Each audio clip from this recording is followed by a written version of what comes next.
Good almost evening. It's an honor to speak to you all today. Thank you for showing up for a history lesson, on a Saturday. As a historian of Islam in the United States, I've spent years researching the place of the religion in our nation's early history. While many Americans continue to ask whether Islam is compatible with this nation's government, I think the reverse is the more pressing question. When did American democratic principles first embrace Muslims with full religious liberty and political equality?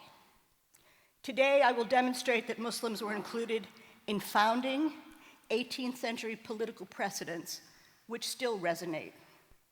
We have yet to fully realize these emblematic ideals of inclusion. But in a nation where Muslim civil rights and citizenship continue to be challenged, it is imperative that we understand their long history and importance. When did the ideal of Muslim civil rights originate? Thomas Jefferson found inspiration in English legal precedents before the American Revolution while he was studying law. He took note in 1765 of one such ruling.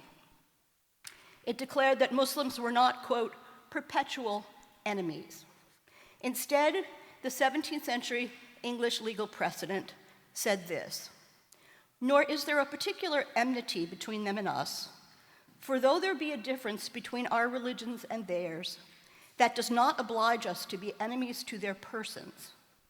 They are creatures of God, and the same kind as we are, and it would be a sin in us to hurt their persons." At the same time, in 1765, 11 years before writing the Declaration of Independence, Thomas Jefferson bought a Qur'an. This is the cover of the first volume. It was a 2-volume set. The evidence of this purchase is here. This is a note from the records of the Williamsburg, Virginia Gazette, his local newspaper. It is not in Jefferson's handwriting. Someone at the paper recorded that Jefferson bought the 2-volume Qur'an for 16 shillings, just under a British pound. The paper acted as the local bookseller, importing books from London to Virginia. Note here the subtitle, commonly called the Al-Qur'an of Muhammad, which suggests problems long inherent in the Western Christian view of Islam. The phrase denies the Qur'an as divine revelation and implies, as most Christians in the 18th century believed, that the book was the result of the prophet's imagination. The phrase, the Al-Qur'an, displayed on the page title, idiotically, as many of you know, essentially means the Qur'an. But English speakers wouldn't have known that. This 2-volume translation, the first from Arabic to English, contained a stunning map of Arabia and genealogies of the descendants of Ishmael or Ismail in the upper right, and the tribes of Arabia, specifically the Hijaz on the left. Sale, the British translator, wrote a 200-page preliminary discourse, which included a wide-ranging explanation of the faith and its history. It included descriptions of key rituals and Islamic sectarian differences, along with legal debates over whether coffee and tobacco should be permitted. Sale also quoted in this preliminary section the following: "The great doctrine of the Qur'an is the unity of God." A Protestant and a lawyer, Sale undertook the translation for the Anglican Society for the Promotion of Knowledge, a Christian group dedicated to the conversion of non-Christians. He never left England to study Arabic, but found 2 Syrian Christian instructors in London. Sale's version of the Qur'an became the most accurate for its time. The translator said of the prophet, praising him, quote, that he was richly furnished with natural endowments, beautiful in his person, of a subtle wit, agreeable behavior, showing liberality to the poor, courtesy to everyone, fortitude against his enemies, and above all, a high reverence for the name of God. For the time, this was an unusually positive Christian depiction, one Sale chose deliberately. He also denied that Islam had been spread by the sword, a refutation of a widely held European premise. Historians today think it mistaken on fact, actually. As a result, Sale's employers cooled toward him and his translation, which became a European bestseller nonetheless.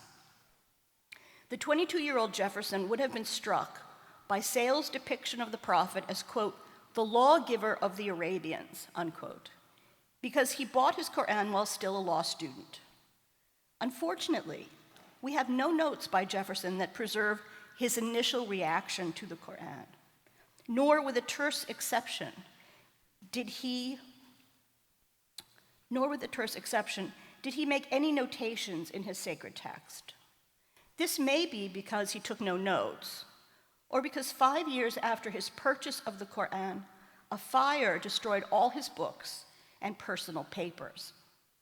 This raises the interesting possibility that he bought the Qur'an a second time, but this is impossible to prove. Jefferson, a man of many contradictions, held negative views of Islam that were common in Europe and North America. But as we shall see, these were tempered later in his life.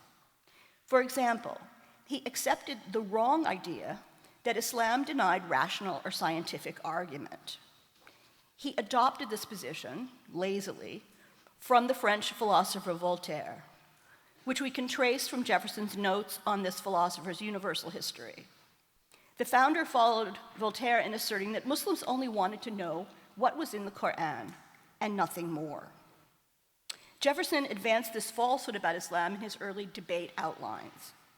In trying to end the dominance of Anglican Protestantism in Virginia, then his state's only established religion, Jefferson referred to Muslims in 1776 as Mohammedans, a common usage, and one that wrongly implied that Muslims worship the Prophet and not God. At the time, Mohammedanism was more common than Islam in English usage on both sides of the Atlantic. Jefferson argued that Islam, like Catholicism, supported, quote, stifling free inquiry. And by free inquiry, Jefferson meant the right to question anything, including religion. However, it would be wrong to think that Jefferson's negative views of Islam interfered with his simultaneous support for the rights of future Muslim citizens, because they did not. In 1776, after penning the Declaration of Independence, Jefferson recorded these precedent-setting words about Muslim civil rights. I enlarge them here with my typed version below. This is the key sentence. He, meaning the philosopher Locke, says, neither pagan nor Mohammedan, Muslim, nor Jew ought to be excluded from the civil rights of the Commonwealth because of his religion. Jefferson took this precedent from one of his intellectual heroes, the English philosopher John Locke, who had first written them in 1689 in a book titled A Letter Concerning Toleration.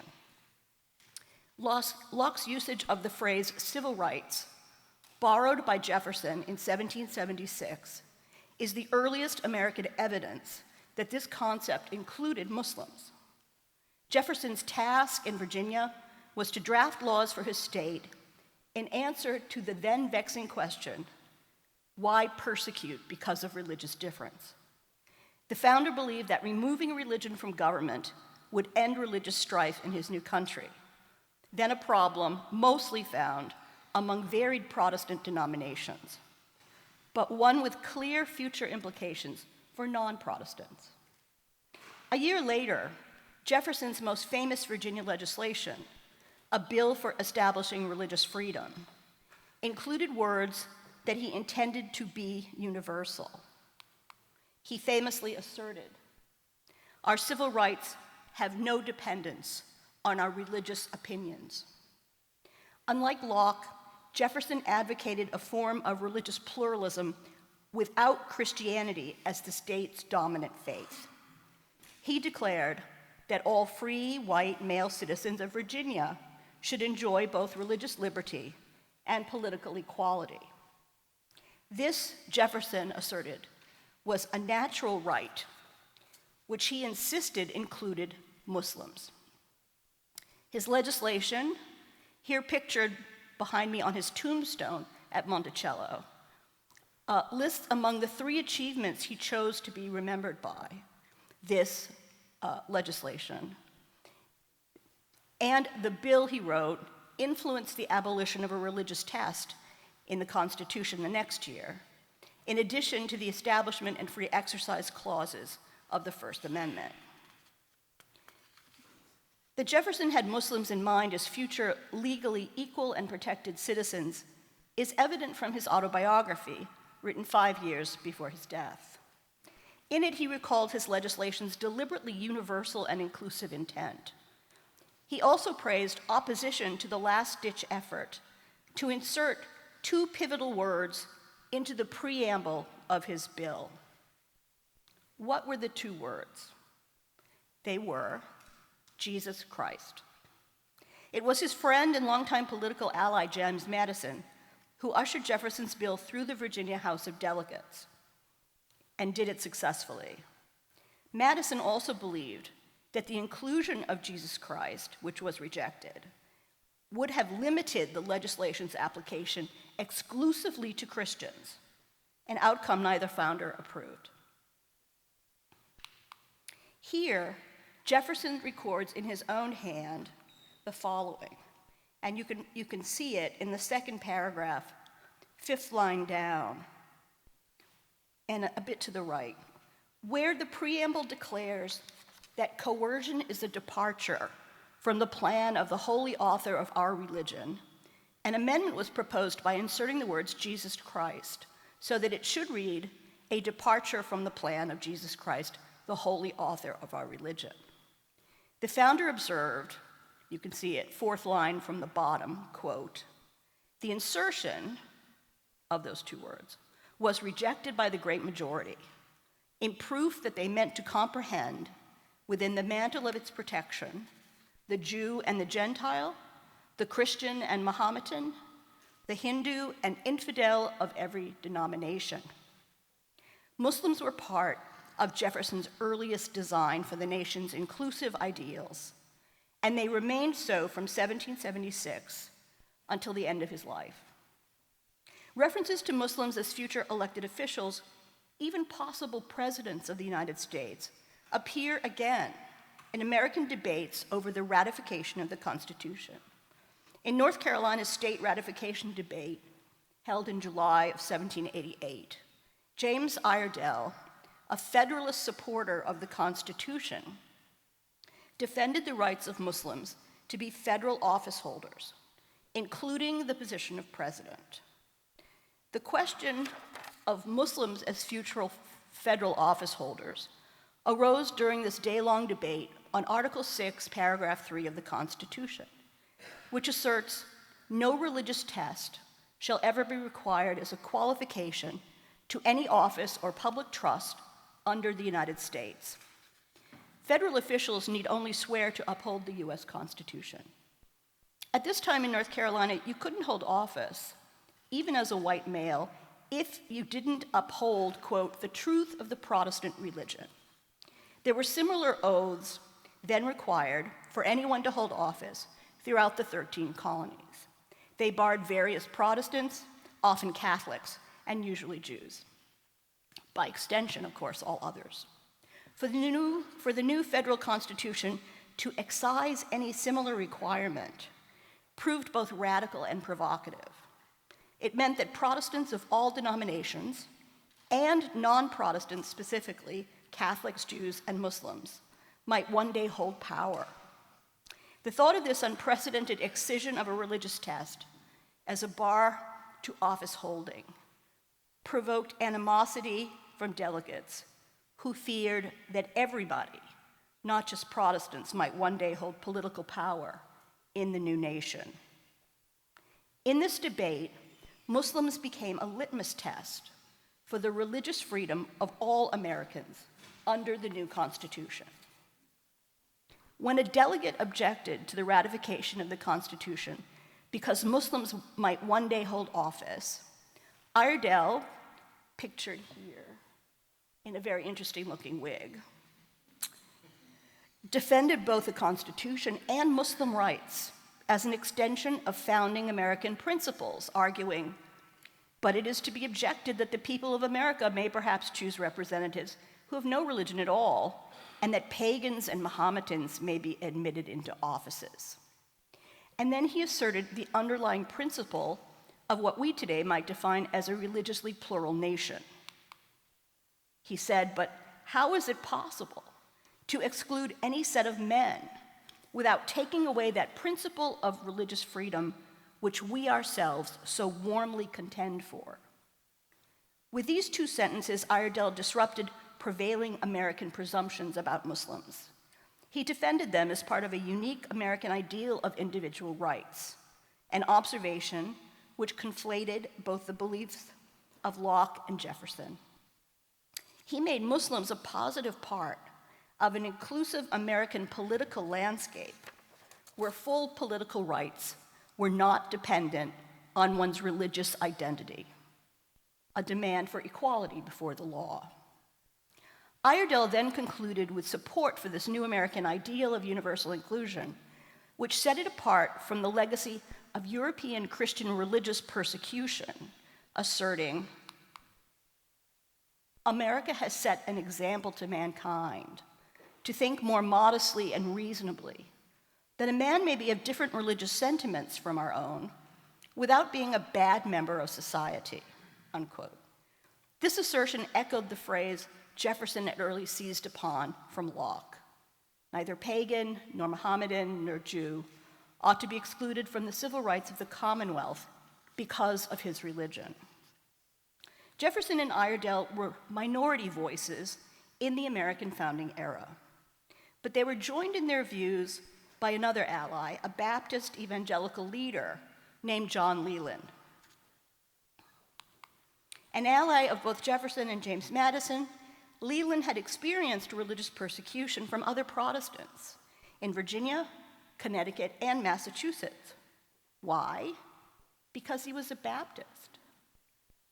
And Baptists were scary at the time. Leland might have chosen to defend only those of his own Christian denomination. Instead, he consistently and deliberately defended the rights of others, including Muslims, which he mistakenly categorized as all Turks. In 1791, he asserted, "The liberty I contend for is more than toleration. The very idea of toleration is despicable. It supposes some have a preeminence above the rest to grant indulgence, whereas all should be equally free, Jews, Turks, pagans, and Christians." Unlike Jefferson, who wished to remove religion from government, Leland's motivation focused on the reverse, removing all government from control over religion. It's clear that a minority of founding-era Americans wished to include Muslims in their new nation. But to which actual Muslims did these men refer? As one of North America's belief systems, Islam has a genealogy that stretches back into the 17th century, as far back as Protestantism. In North America, the first Muslims to arrive in numbers did so against their will, as enslaved inhabitants of North America. By 1776, Muslims of West African origin throughout the 13 colonies that would become the United States numbered at least in the thousands, later in the tens of thousands. Historians estimate that among the enslaved, Muslims may have accounted for as many as 15, even 20% of the total population. At this time, they were more numerous than the minority of Jews, who numbered roughly 2,000, and possibly Catholics at a total of 25,000. All of these amongst a pronounced majority of Protestants. In the 18th century, Muslims were frequently linked to both groups, that is, Jews and Catholics, as feared and despised outsiders. Although Jews and Catholics were resident minorities, ironically, Muslims were assumed to be absent in the US by the very founders engaged in supporting ideals of American religious pluralism. This includes both Thomas Jefferson and George Washington. George Washington wrote in 1783 to Catholics in New York as a beleaguered minority. He wrote, "The bosom of America is open to receive the oppressed and persecuted of all nations and religions, whom we shall welcome to a participation in all our rights and privileges." Washington wrote similar missives to Jews. In 1784, he wrote from his Mount Vernon plantation that he needed a carpenter and a bricklayer. And in this letter to a friend, he enfolded Muslims in his ideal of inclusion. Washington explained, quote, "If they are good workmen, they may be of Asia, Africa, or Europe. They may be Mohammedans, Jews, or Christians of any sect, or they may be atheists." Clearly, Muslims were part of Washington's blueprint for American religious pluralism. But did Washington or Jefferson believe that real Muslims inhabited the US in the 18th century? No.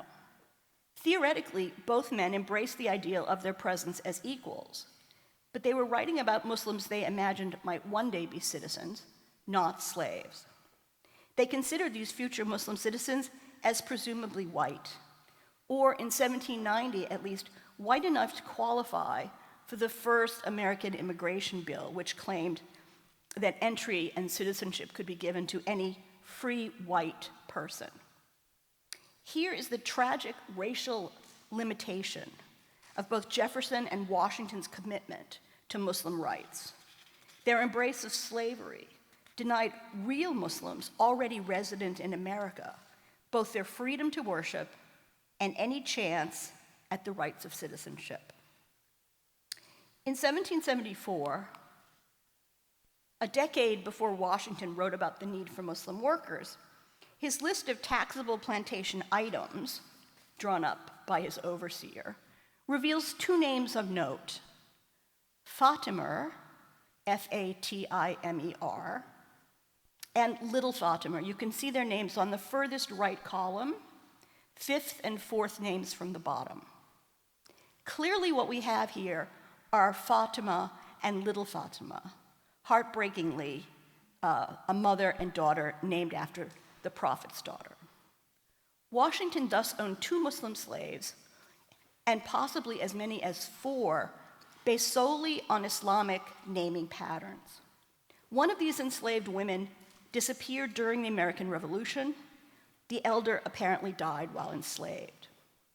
Although a handful of exceptional enslaved males demonstrated Arabic literacy, and so can be identified as Muslims in this early period, such is not the case when trying to determine the presence of enslaved Muslim women.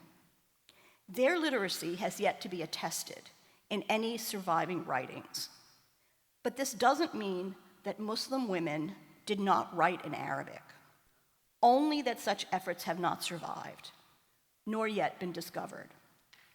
In separate research, I have documented women named Fatima in extant legal databases for enslaved women in the US. Fatima's name is one of the most popular that I have uncovered.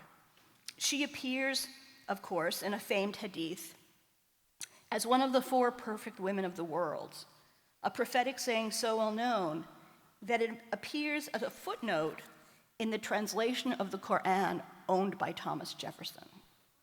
I did not expect to find many women named Fatima, but the data proved me wrong.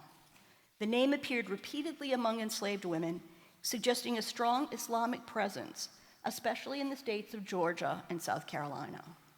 And as on Washington's plantation, in large estates, I again found evidence that mothers named their daughters after the prophets.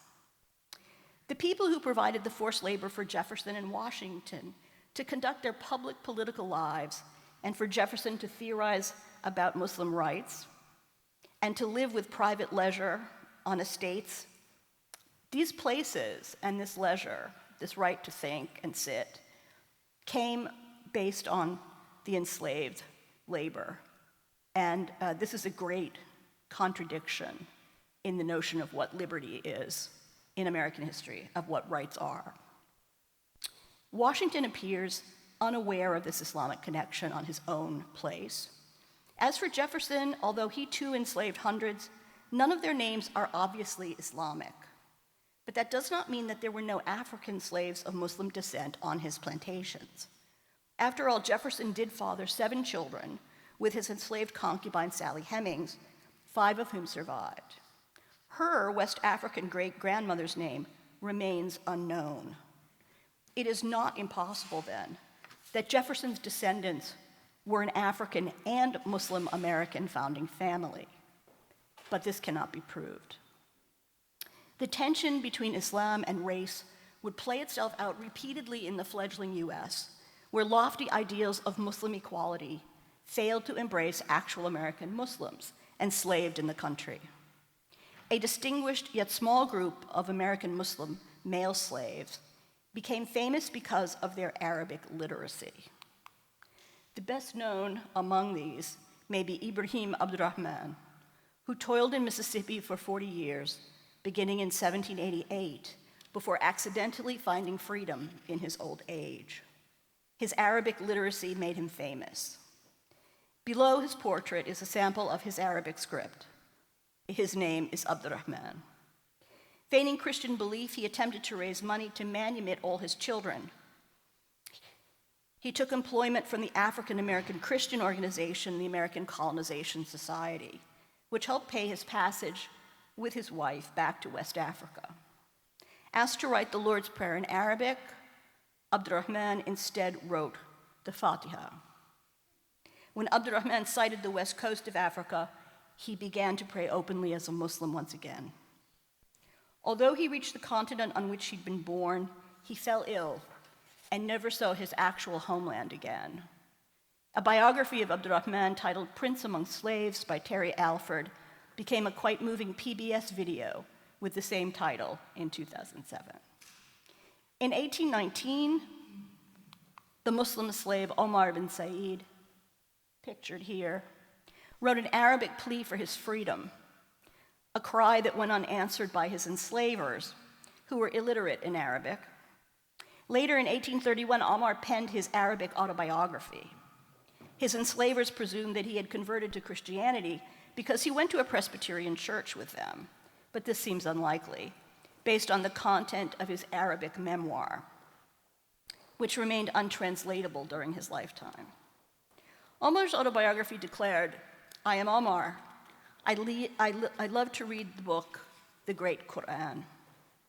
As part of this text, he included a chapter of the Qur'an, al-Mulk, the sovereignty or the ownership, sometimes called the dominion, which he had memorized in West Africa.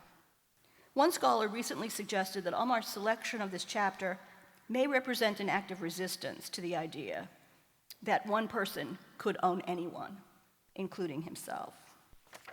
He died in 1864, a year before the end of the Civil War would have freed him. A mosque in Omar's memory now stands in Fayetteville, North Carolina. His written work resides in the Library of Congress. Omar's chapter of the Qur'an in Arabic remains every bit as much a national treasure as Thomas Jefferson's copy in English.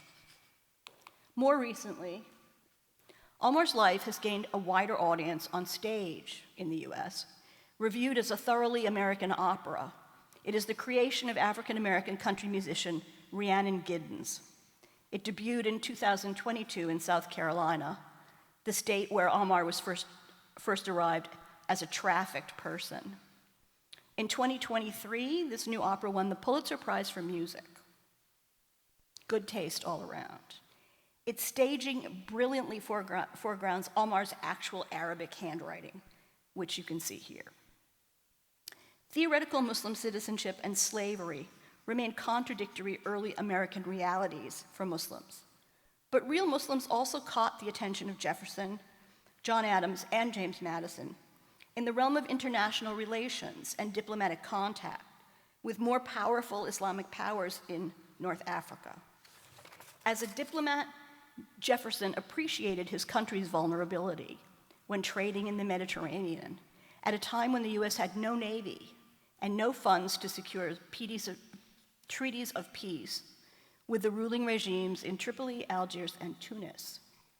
Morocco, unlike its North African neighbors, became the first country to acknowledge the United States in 1778, the second nation to do so after France. Morocco also became the first Islamic power to sign a treaty of peace with the US in 1787. Jefferson's diplomatic initiatives with North African Islamic powers may hold a clue about where he placed the only two marks in his copy of the Qur'an. He inscribed in the first volume at the very bottom of this page two marks, T and I. T for Thomas, and I was a sort of fancy Latin way of using the initial for Jefferson, so I equals J there. But why that chapter and that page? It was not uncommon for Jefferson to initial his books on the title page or within. In the case of his Qur'an, he may have been moved to do so by his first encounter in 1786 with a Muslim ambassador from Tripoli, with whom he met in London. There he and John Adams approached the ambassador for a treaty of peace. But the Americans had no funds with which to secure such a deal. And the ambassador, as was customary, also wanted a 10% cut of the proceeds. The ambassador insisted that the Qur'an allowed Muslims to raid American ships in the Mediterranean. When Jefferson wrote about the ambassador's assertion, his notes capture this phrase, the laws of the prophet. But he spelled prophet P-R-O-F-I-T. And I think he did it on purpose, because he believed that America's conflicts with Islamic powers in North Africa stemmed from purely economic, not religious motives. He may have checked the ambassador's assertion in his own Qur'an, either when he returned from Europe to the US in 1790, or perhaps as president in 1801, when he considered launching a war against Tripoli. Verses on this page of the Qur'an describe how God preferred those who fight for the faith, unquote. Excuse me.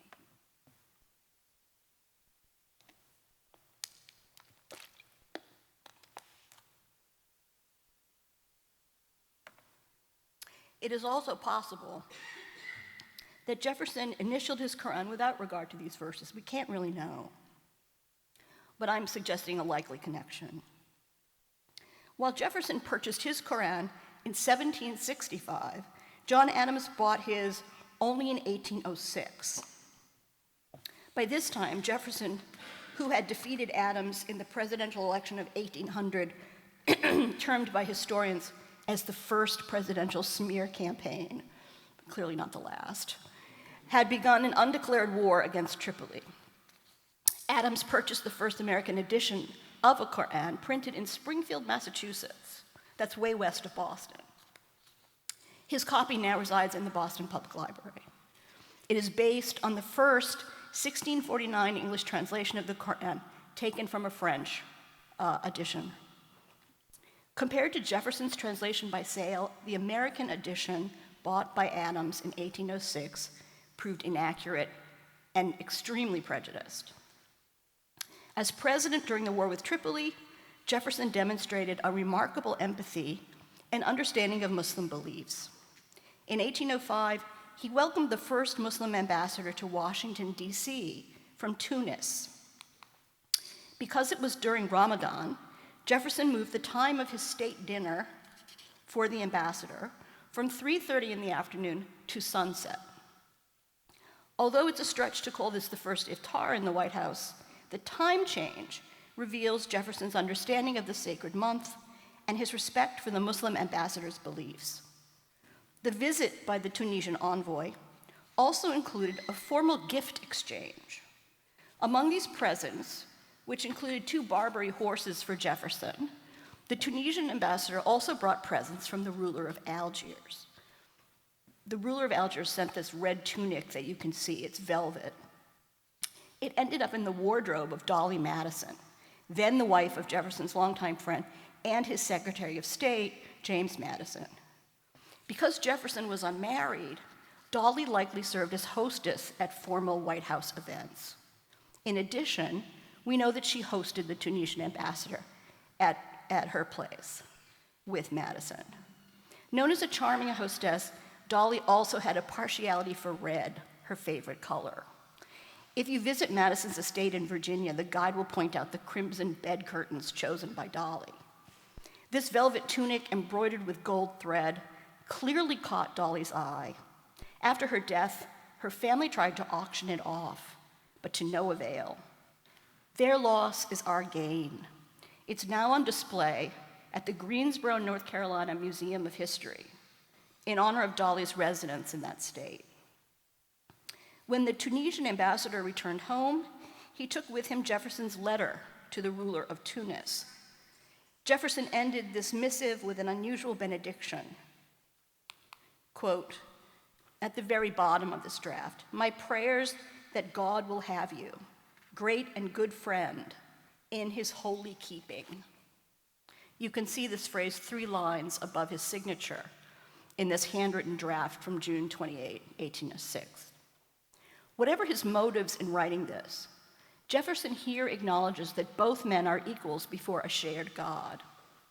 By this time, he had privately embraced Unitarianism, a form of Protestant belief which denied the Trinity and focused on the oneness of the deity.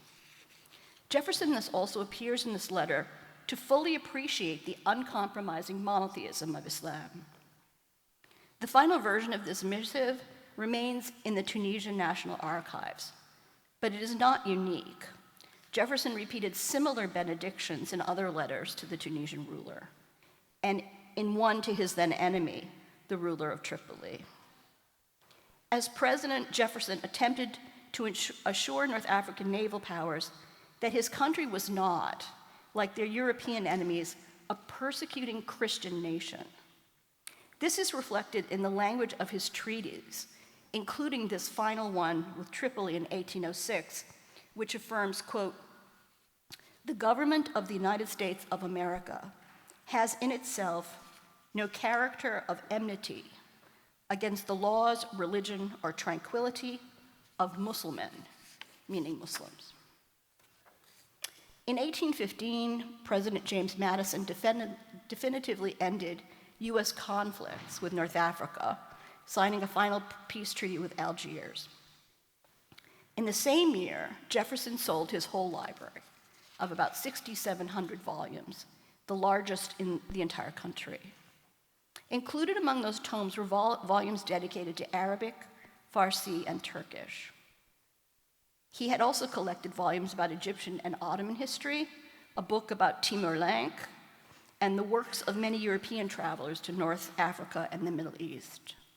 But most important among these volumes was his Qur'an, which remains with his initials in Volume 1 as part of the Library of Congress's rare book collection.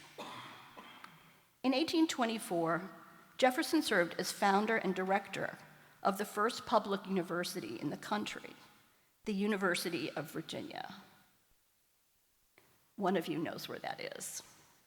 He wrote, I'm making a bit of a joke because one of your group introduced himself with a UVA t-shirt, so a direct clue for the old historian here. So in 1824, Jefferson became the director of this new public university, the University of Virginia. He wrote Madison that year too, asking Madison to suggest theological books for the library.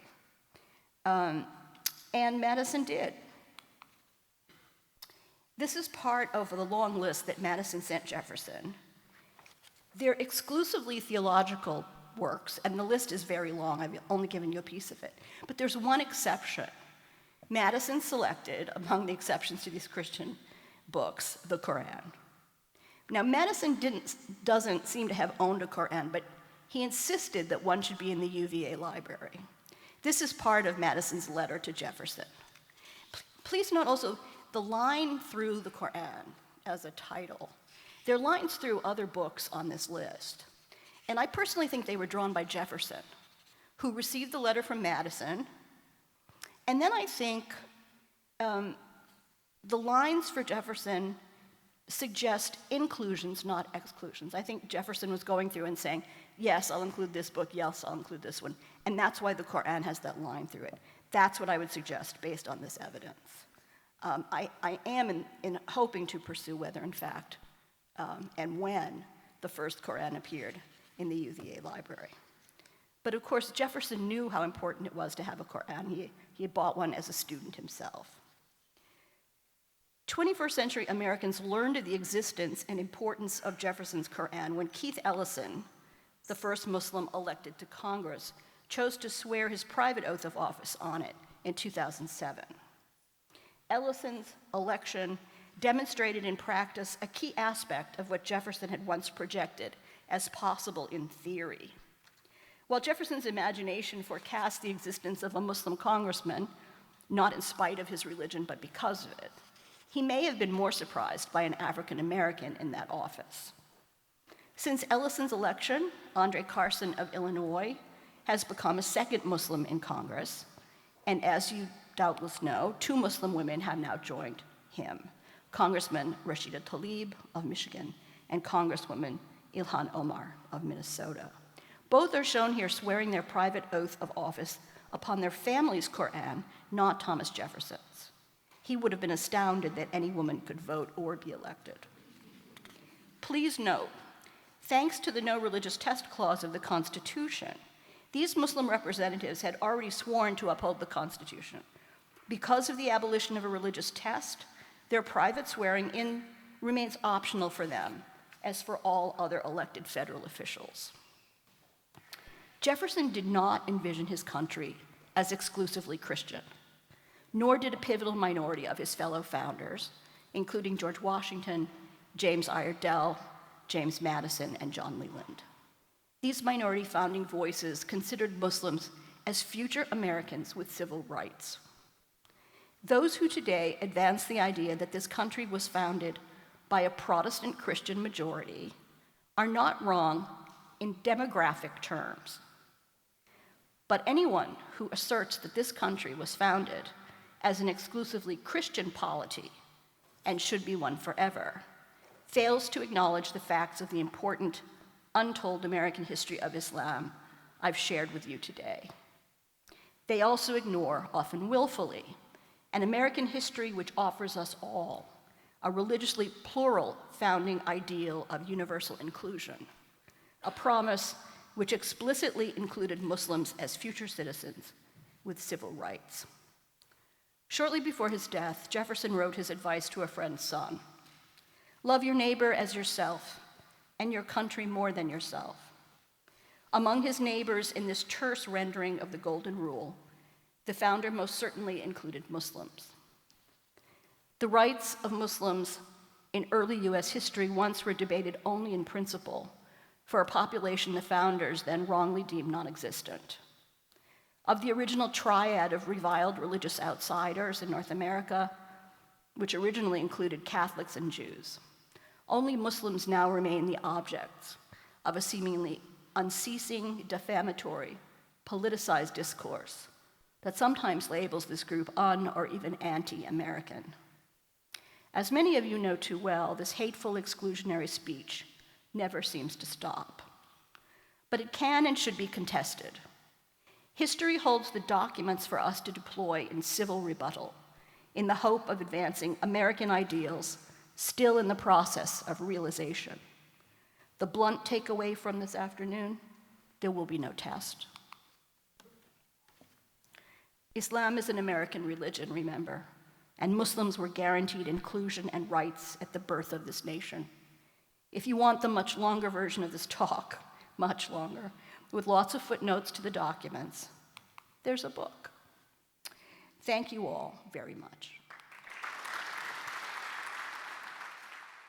When the American Revolution occurred, one of the most popular books amongst the reading public at the time was 1001 Nights. And therefore, there was almost a kind of Islamophilia, but in an Orientalist way. And sometimes it's interesting because we seem to have a lot of Islamophobia, and it would be nice if people had a little more Islamophilia today. Could you speak a little bit about that way that people saw Islam at that time? They use the word Mohammedan. Yeah. It's sort of degrading to the authenticity of the religion, but at the same time, it also celebrates the religion. So it's kind of a condescending embrace, but also critique. It's very different, I feel, than what we see today. Could you say a little bit more about that, maybe? Sure. Well, I want to start by saying there is one person who used the word Islamism, he used the word Islamism correctly, and that's Benjamin Franklin, who I didn't have time to talk about. But Benjamin Franklin said in, I think, 1739, that he constructed a new building for any preacher who came, including the Mufti of Constantinople, should they wish to speak to the people of Philadelphia. So he had this grand vision of a sort of universal inclusion there. As for the Mohammedan part, this was an inherited result of the fact that in belief systems, particularly in the medieval and early modern period, and today for believers, it's a zero-sum game. So yes, it's wrong and condescending to say Mohammedanism, but no Christian who didn't want to be accused of being more than half a Muslim was going to correctly assert that Islam was a faith, right? So this is also why the Al-Qur'an of Muhammad is such a slur. To my mind, it's a bigger slander, and it's baked into Christianity because from the beginning, it's a heresy, or the Jews said it, or a Christian heretic said it, or whatever. It could not be revelation to a Christian. And that's also why the emphasis on this notion of the Qur'an as a book of law. For the period of the American Revolution, Jefferson probably, as a lawyer, wanted that book very badly because he was interested in comparative law and he thought he would find it. The issue of what Muslims believed and how accurately he could understand that was an extra bonus provided by the translator. And the thing about Sale's Qur'an, which I couldn't show you, is that this is the period when footnotes start to occur. I know footnotes on a Saturday, like a history lesson and footnotes, I'm sorry. But the thing is, they're important in documenting where the translator, who never left England, learned about Islam. And it's clear that he referenced other Arabic texts. He knew about hadith. He knew about Maryam and Asya, Fatima and Khadija. And as somebody who studied those women and the texts, it's extraordinary. So Sale was a better than average translator. But I want to emphasize that the act of translation was, of course, as you know, all of you, political. Because the translator always had to warn the reader, don't be too interested. Because the presumption was you might be so interested that you would convert to Islam. And that was to be defended at all costs. I'll also say that during the revolution, Jefferson had been reading the most negative tracts about the Ottomans, and particularly the Sultan. So the Sultan was the great despot, and his people were enslaved, and they had no liberty, unlike the British and then the Americans.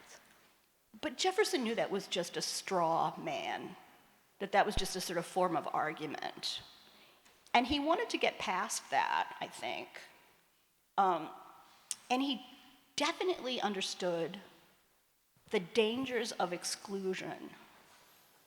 And when he wrote in his autobiography, that he was basically including the infidel of every denomination, I want to share with you that Jefferson, in running for president, had been called an infidel by another Christian. And at the time, what could this mean, Daniel?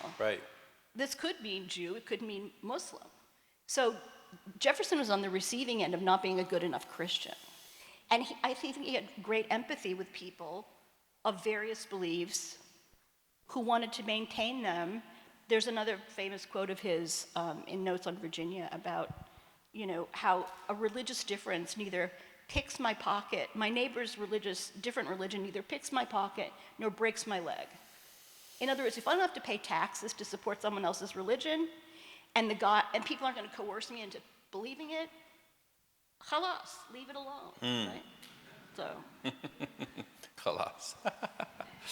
Do you have a question? Please. Should we take a few from the audience? Sure. If there are questions, raise Yes. a hand, please. Please just introduce yourself and ask your question. Assalamu alaikum. My name is Adam Jamal. I'm the head imam here at MAPS. I had a question about what you've seen since you've published this work. What have you seen as the impact, whether it's from a legal perspective or civil liberties perspective, or even from ramifications on the issue of Islamophobia?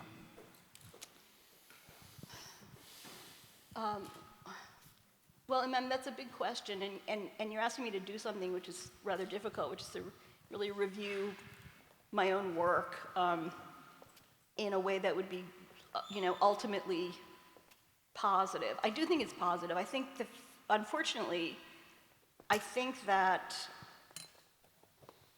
those intrigued by the title or the content are usually folks who are open-minded to begin with.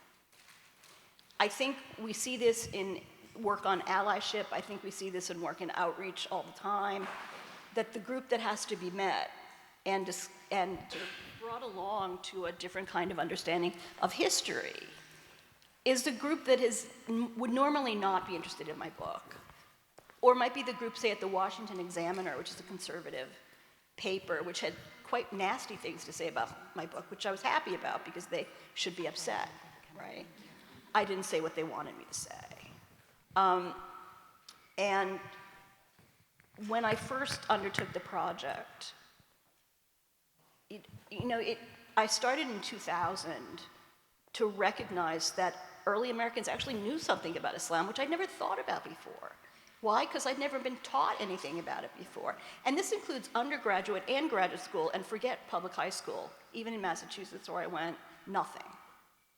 So it seems to me that, and I was thinking about this today, that, I can assign it to my students in an act of hubris, and they'll say nice things about it because they have to. So I don't do that because, that's coercion. But the fact is that there needs to be, I think, work earlier with young people to discuss particularly inclusion and pluralism as historical precedents with documents who have their feet in the 18th century, authored by these people. If I were to create a text for elementary or junior high school, probably, it would be, I'm old, I would create a text. Someone would have a podcast or a video that would be gripping and, make them a new member of the Marvel universe, right? Jefferson, defender of Muslims. The problem is that the battle for this kind of general education that would forestall Islamophobia and allow Americans who don't know Muslims or don't know much about Islam to reject it, those folks aren't receiving this information. And my book is not a conduit for that. So the good news is it was well reviewed in the Daily Beast when it came out. And the bad news is we know who reads the Daily Beast, right? Or the San Francisco Chronicle or whatever. So the question of how to teach this is something that I'm still working on. I teach a class on Islam in the US as a seminar at the University of Texas for undergraduates. I teach a graduate class on Islam in Europe and the US, and we talk about Locke and we talk about other things for graduate students, but that's a very tiny audience. And what I think is needed, Daniel was mentioning earlier that outreach to, members of the local judiciary, policemen, firemen, even elementary school educators. Ideally, he's creating a website with resources that they can reach out to find. But you first have to find them. And then they have to be interested enough and daring enough to say, I think this would work in the class, and I'm not going to get blowback from a variety of parents who will want to fire me, right? So that's the struggle, I think, is to make this material more accessible. And I think that's possibly an important future project, is what would a history textbook or even a sort of tiny informative pamphlet to add, put on a computer somewhere, to a curriculum, how would it work for an 8th grader? How would it work for a 10th grader? Because we can't assume that kids who are going to be doctors or engineers or whatever, and in college, are going to take the classes I offer, right? We need a bigger outreach with basic information. I think it's very hard to argue when you see Jefferson writing these words down incontrovertibly, and you can send them to the Library of Congress to see them, to see the Qur'an, to see the whole, I mean, whatever the Christian nationalists think about this, they really don't want Jefferson defending Muslims. I can tell you this because this is the final thing I'll say. At Monticello, they have a beautiful bookshop. And my book is there, I'm proud to say, among thousands of others. Lots of people write about Jefferson.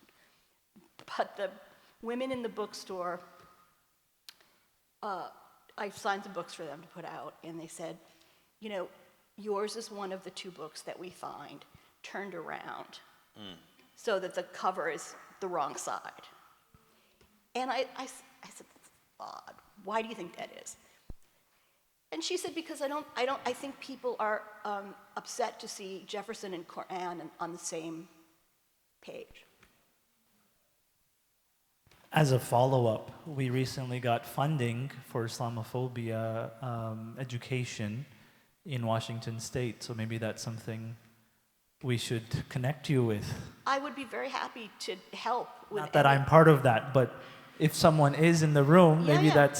that's a way forward. I think those initiatives make a lot of sense, and I want to point this out to you too, is that one of the things I noted very early on in this study, which came about accidentally at the beginning, and was driven by documents, is that, you know, Locke talks about Muslims, but he also talks about Jews.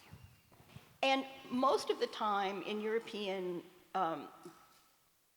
works on toleration, Muslims and Jews are together in this. This is another way of positioning 2 groups with similar civil rights interests in this country together. And I would just suggest to you that I think that would also work well as a way of saying, you know, Muslims were the litmus test, so were the Jews, but now both communities could come together over that here, hopefully. Thanks for your question. It's impossible to answer well, I think. Hi, thank you so much for your talk. It was really interesting. My name is Maisha, and I had 2 questions. So one of my questions is, it's related to Library of Congress, like you mentioned. So I remember when I went there, on the dome, it has a depiction of Islam amongst other figures when you enter the Library of Congress. So I was just wondering, I Googled, the Thomas Jefferson Library of Congress building was constructed after Thomas Jefferson's death. So I was wondering if you did any research in relation to if the architect knew anything about Thomas Jefferson's research, or on what level, and how the dome ended up having that featured, that figure of Islam. And then my second question was, I was just curious, out of curiosity, what led you to study, Jefferson and the Quran, and how were you able to unravel the details that you shared with us today? Well, thank you. Two really good questions. You know, I'm embarrassed to say that the information about the dome is new to me, and I'm going to have to go and check it out. So thank you for sharing that piece of wisdom. I have to say, it was and all of you can do this too, when the Library of Congress isn't displaying Jefferson's Quran, which it does now, I think, pretty regularly, and maybe in the permanent display case, but I saw it in 2011, maybe. I came to Washington, I got my Library of Congress card, my borrower's card. I found the call number. I sat in the rare book room, and this woman, not too gently, placed both books in front of me. It's crinkled, it's yellow, it's falling to bits on the edges, but if you wanted to see it and it wasn't on display, you could do it as an American citizen in the same day. You could see it. So the second question about how I got interested in this,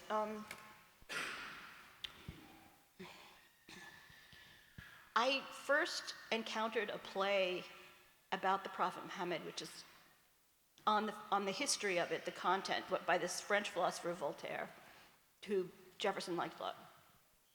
And it was called fanaticism in French, or the Prophet Muhammad. So you can see where we're going with this already. Don't read it. Don't read it in French. Don't read it in English.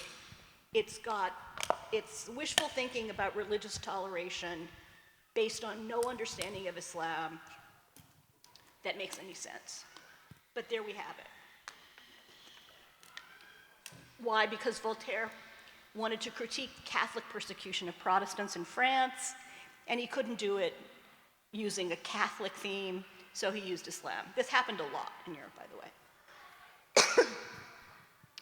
And honestly, what I found out was that that play was translated into English, performed in London, where they didn't like French Catholics, and then performed during the Revolutionary War by both the British and the Americans.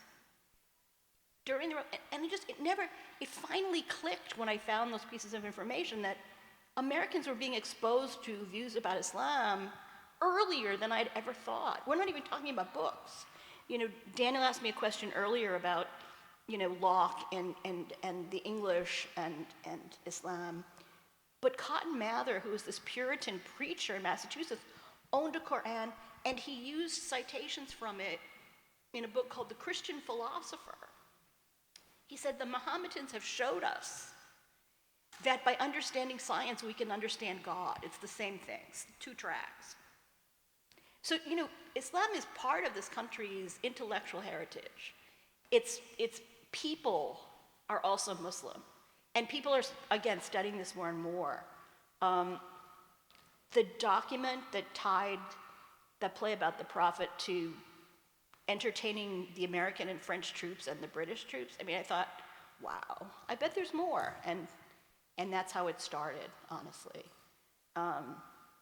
The information that I'm finding about Fatima in these antebellum legal records, I never thought I would find. And honestly, because of digital archives now, records of sale and records of lawsuits have been transcribed from all of these southern states. And so you can put in a name, any Islamic name, and see if any hits come up. So I did that, and I think I found sort of almost 50 enslaved women named Fatima. Whether they practiced or not, I don't know, but I don't think the name is not an accident, right? It's just that nobody was on the lookout for it before. And I have to say, in fairness, that I searched Aisha, and every spelling of Aisha I could think of, nothing. I think part of it is that Fatima was easier for English speakers to hear and repeat and even write down. Even misspelled, as in the Washington tax documents, which are so clear and so, they're a stark reminder that Islam was here in people too. It wasn't just a bunch of talk about the religion or about theories of inclusion. It was about real people's lives from the beginning. So this is important. I would always start a class with Islam as an American religion, always. Wonderful. We're going to take 2 more questions. Hi. I was the UVA student that you mentioned. Actually, so there was 2 shout-outs to UVA in the lecture. One was actually on the stone where Thomas Jefferson, the 3 achievements were writing the Declaration of Independence, the Statue of Religious Liberty, and the 3rd one was founding UVA. That's right. But I had a comment actually in the earlier question. So I actually visited the Library of Congress this summer, and I did see on the ceiling, on the mural on the ceiling, there is like a depiction of a bunch of civilizations. It was like Egypt, Judea, Rome, and then Islam was just one of those. So I was actually curious about that as well. I think that the construction maybe, we can find this out quickly, but it's probably part of the Works Progress Administration's artist program in the Depression. So I'll tell you something else you should see, though it may appall you, is that if you go to the Supreme Court, then there's a frieze from the 1930s, engravings of pictures of all the great lawgivers.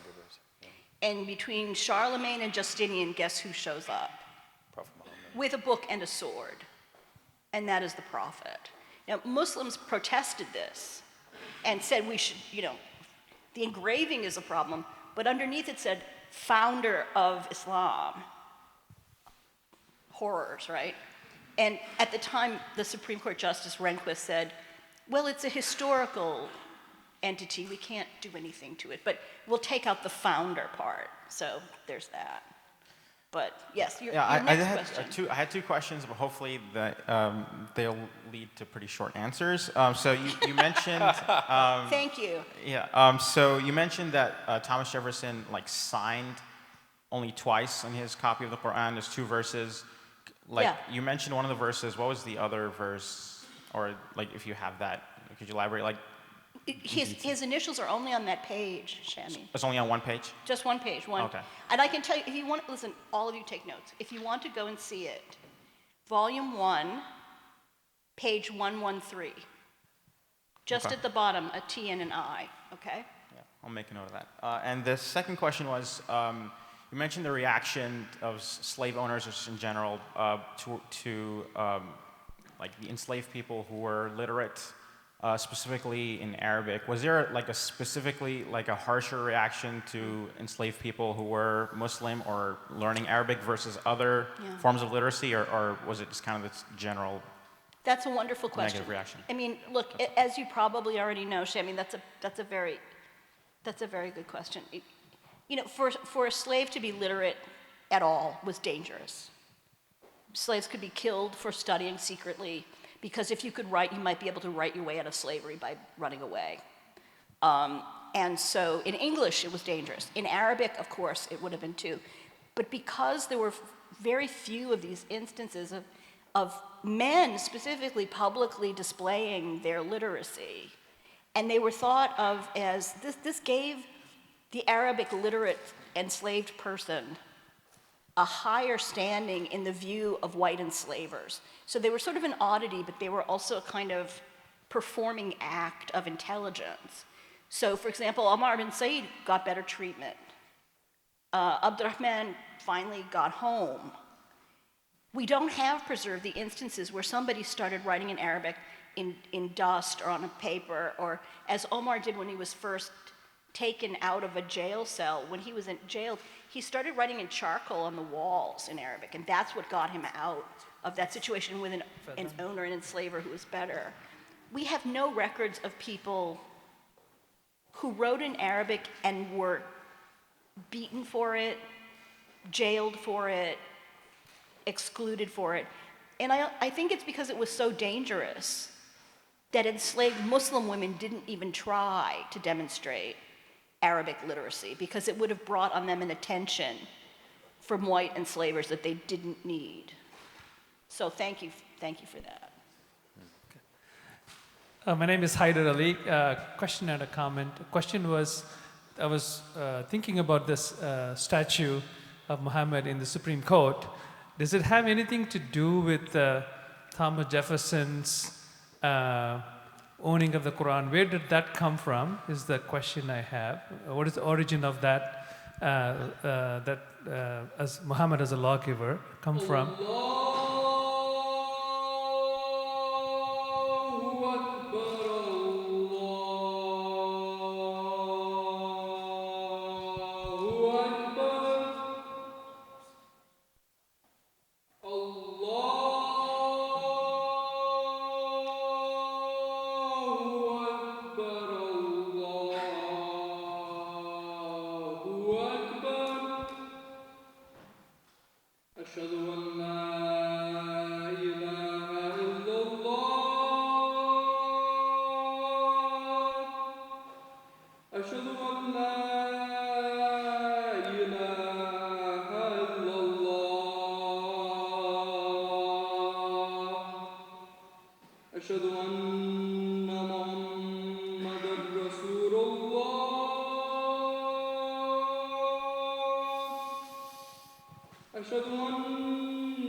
حي على الصلاة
Could you just say again?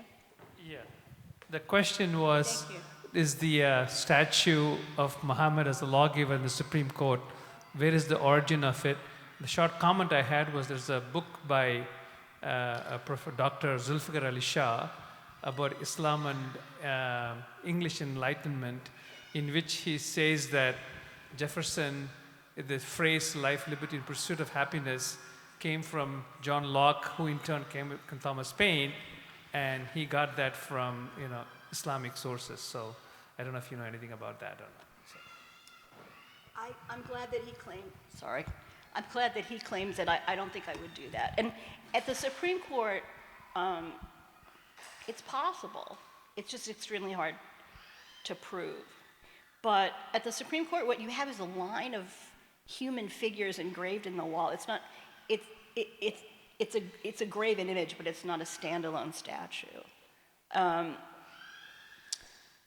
what troubles me about that is that it looks like engravings from the 18th century that were to illustrate actors on the London stage who played the prophet on the stage. There they have him with a sword and a book. And it's the conflation of violence with Islam that is very hard to dislodge from Christian thought. And so to see it on the Supreme Court wall in any shape, to me, you could call it a 1933 historical presence, but I think it's a problem. I think it's a piece of propaganda that needs to go. Or at least there needs to be a comment about why it's problematic for people who care most about this image as Americans, honestly. So there's that. Yeah, well, we want to thank Dr. Spellberg for such an enlightening lecture. Everyone learned a lot.